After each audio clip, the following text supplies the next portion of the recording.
Audio Jungle. Les dispositions pénales. Maintenant, effectivement, en dehors des dispositions pénales, il y a des dispositions de type administratif, qui relèvent de la police administrative. Ça, c'est le code de la presse de 2017. En fait, le code de la presse a élargi, en cas de et retenez bien cette expression, en cas de circonstances exceptionnelles, les pouvoirs de police de l'autorité administrative compétente lorsqu'elle fait face à une atteinte ou à une menace d'atteinte à la sécurité de l'État, à l'intégrité territoriale, ou à une incitation à la haine ou à un appel au meurtre. En effet, conformément aux dispositions des articles 192 et 193 du Code de la presse, en cas de circonstances exceptionnelles, l'autorité administrative compétente, entendez par là le gouverneur, le préfet, le sous-préfet, juste des exemples, peut, pour prévenir ou pour faire cesser une atteinte à la sécurité de l'État, à l'intégrité du territoire, ou en cas d'incitation à la haine ou d'appel au meurtre, ordonner la saisie des supports de diffusion d'une entreprise de presse. Première chose. Suspendre ou arrêter la diffusion d'un programme. Et enfin, fermer provisoirement un organe de presse. Mesure de police exceptionnelle, grave, qui porte atteinte gravement à la liberté d'expression et à la liberté d'entreprendre, même au niveau de l'entreprise de presse. Alors, dans le cas où il s'agit de la presse en ligne, l'autorité administrative notifie pour exécution sa décision au fournisseur d'accès et à l'hébergeur. Ça, c'est par rapport à la presse en ligne, pour justement l'exécution de sa décision. Cependant, le Code a posé certaines garanties contre les recours abusifs à un tel dispositif. Quelles sont ces garanties? Premièrement, les mesures de police édictées à l'article 192 du Code de la presse ne peuvent être mises en œuvre qu'en cas de circonstances exceptionnelles. Ça veut dire qu'en période normale, elles sont exclues. Il faut que l'autorité administrative, et donc en dernier ressort le juge, caractérise le caractère exceptionnel des circonstances.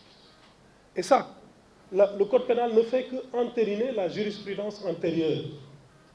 Parce qu'il y a la jurisprudence Abdourahmane Cissé, lettre fermée, peut-être certains parmi vous, de 1974, rendue par la Cour suprême en 1994, que nous dit cette jurisprudence.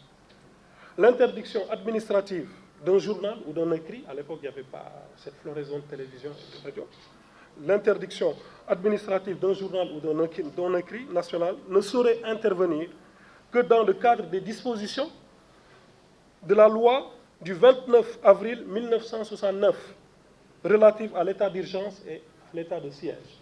Donc, circonstances exceptionnelles, état d'urgence, état de siège. Donc ici, quand le Code pénal renvoie au caractère exceptionnel des circonstances, c'est par rapport à ça. Quand on est en présence justement d'un état d'urgence ou quand on est dans un état de siège, il est possible à l'autorité administrative justement de procéder à ce type d'intervention musclée. D'accord? Alors, maintenant, cependant, le Code a posé, bon, ça je l'ai dit, deuxième décision, deuxièmement plutôt, pardon. La décision de l'autorité administrative doit être écrite, surtout en termes de garantie. Elle doit être écrite. L'autorité administrative qui prend des mesures de police doit adresser par écrit ces mesures, d'accord, et motiver. Elle doit motiver sa décision et notifier aux responsables de l'entreprise de presse. Donc écrite, motivée et notifiée aux responsables de l'entreprise de presse. Pour quelle raison? Justement pour permettre à ce dernier de saisir immédiatement la Cour suprême d'un recours en annulation ou en suspension de la décision. Donc il est possible immédiatement, après notification, de saisir la Cour suprême d'un recours en annulation ou en suspension de la décision. Ça, ce sont des protections. Oui. D'accord, j'ai bientôt fini. Hein. Alors, quatrième garantie, des poursuites en réparation pour voie de fait, en raison de la violation d'un droit fondamental, peuvent également être exercées devant le tribunal de grande instance, voie de fait. Si l'administration n'a pas respecté la légalité.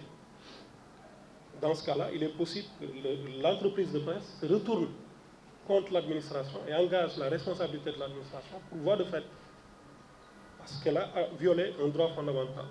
Alors, ces garde-fous, je vais conclure, sont-ils suffisants, ces garde-fous dont je viens de faire mention? Est-ce qu'ils sont suffisants pour garantir la liberté de la presse? Je vous pose la question. Au total, pour moi, il appartient au juge de donner une vie concrète à la liberté de la presse. Cuino d'Ornano n'avertissait-il pas au cours des débats sur la loi du 29 juillet 1881 à la Chambre des députés en France qu'en matière de liberté de la presse, tout est dans le juge. En matière de liberté de la presse, tout est dans le juge. Car, comme le souligne fort justement Prévost Paradol, la loi a bien moins d'importance en matière de presse que la juridiction, parce que la loi ne peut éviter d'être vague et de laisser une large place à l'arbitraire du juge. Cela est si vrai que pour savoir si la presse est libre chez un tel peuple, tel ou tel peuple, nous ne songeons pas à nous enquérir de la loi qu'on lui applique, mais nous demandons tout de suite et d'instinct qui la juge.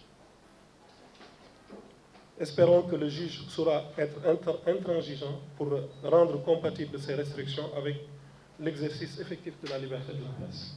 Je vous remercie. Audio Jungle.